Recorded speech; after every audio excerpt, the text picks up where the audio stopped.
And I believe that overall, there probably is never been less discrimination in America than there is today.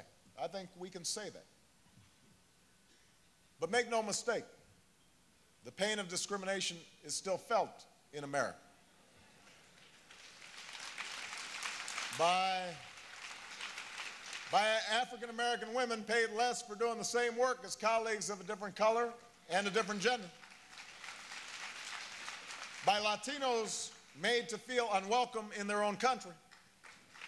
By Muslim Americans viewed with suspicion simply because they kneel down to pray to their God.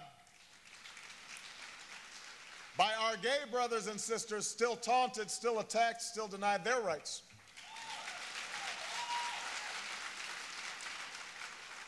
On the 45th anniversary of the Civil Rights Act, discrimination cannot stand. Not on account of color or gender, how you worship, or who you love. Prejudice has no place in the United States of America. That's what the NAACP stands for. That's what the NAACP will continue to fight for as long as it takes.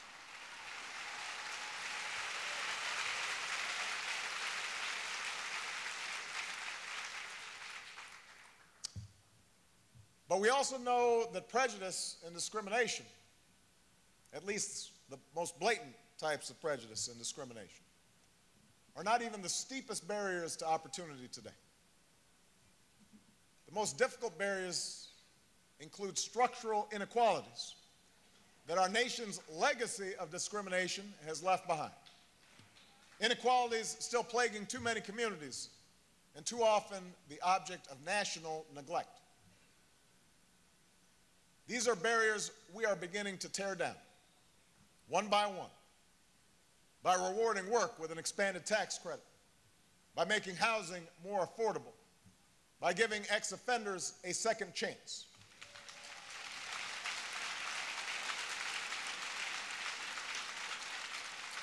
These are barriers we're targeting through our White House Office on Urban Affairs, through programs like Promise Neighborhoods that built on Jeffrey Canada's success with the Harlem Children's Zone, that foster a comprehensive approach to ending poverty by putting all children on a pathway to college and giving them the schooling and after-school support that they need to get there.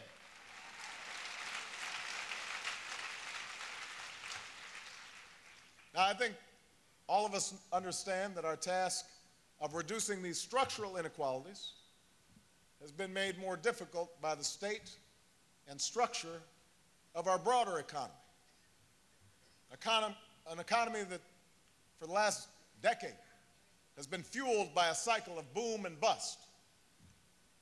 An economy where the rich got really, really rich, but ordinary folks didn't see their incomes or their wages go up. An economy built on credit cards and shady mortgage loans. An economy built not on a rock, but on sand. That's why my administration is working so hard not only to create and save jobs in the short term, not only to extend unemployment insurance and help for people who've lost their health care in this crisis, not just to stem the immediate economic wreckage, but to lay a new foundation for growth and prosperity that will put opportunity within the reach of not just African Americans, but all Americans. All Americans, of every race, of every creed, from every region of the country. We want everybody to participate in the American dream. That's what the NAACP is all about.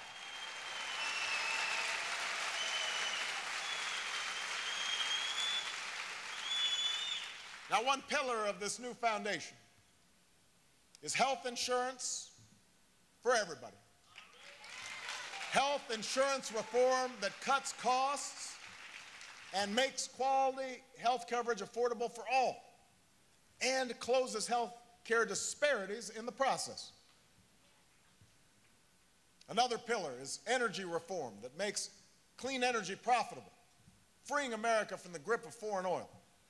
putting young people to work, upgrading low-income homes, weatherizing them, creating jobs that can't be outsourced.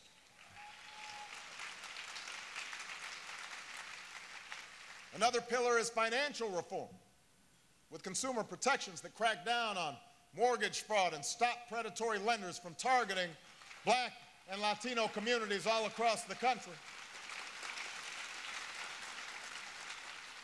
All these things will make America stronger and more competitive. They will drive innovation, they will create jobs, they will provide families with more security. And yet, even if we do all that, the African American community will still fall behind in the United States, and the United States will fall behind in the world unless we do a far better job than we have been doing of educating our sons and daughters.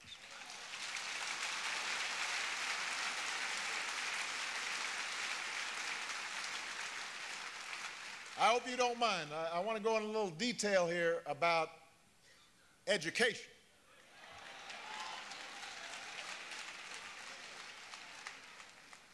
In the 21st century, when so many jobs will require a bachelor's degree or more, when countries that out-educate us today will out-compete us tomorrow, a world-class education is a prerequisite for success.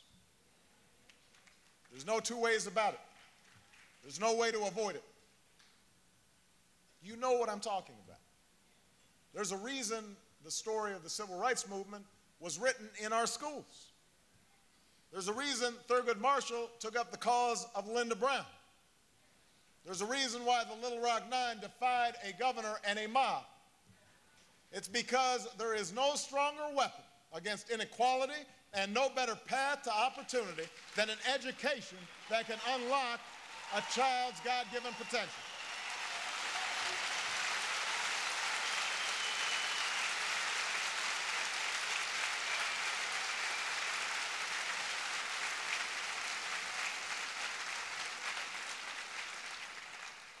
And yet, more than half a century after Brown versus Board, the dream of a world-class education is still being deferred all across the country.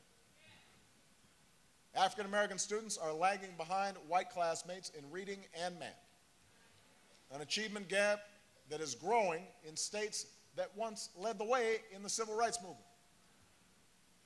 Over half of all African American students are dropping out of school in some places. There are overcrowded classrooms and crumbling schools and corridors of shame in America, filled with poor children, not just black children, brown and white children as well. The state of our schools is not an African American problem, it is an American problem. Because if black and brown children cannot compete, then America cannot compete.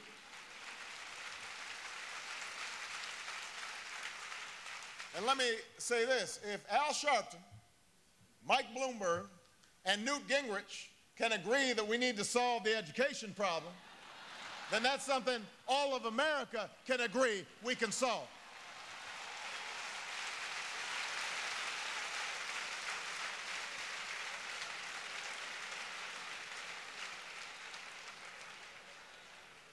Those guys came into my office.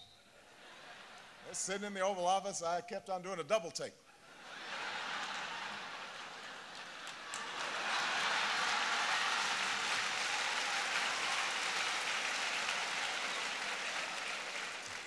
But that's a sign of progress, and it is a sign of the urgency of the education problem. All of us can agree that we need to offer every child in this country, every child, got an amen corner back there, every child,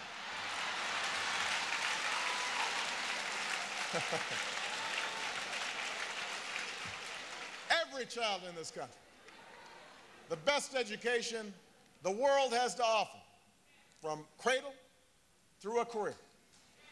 That's our responsibility as leaders. That's the responsibility of the United States of America.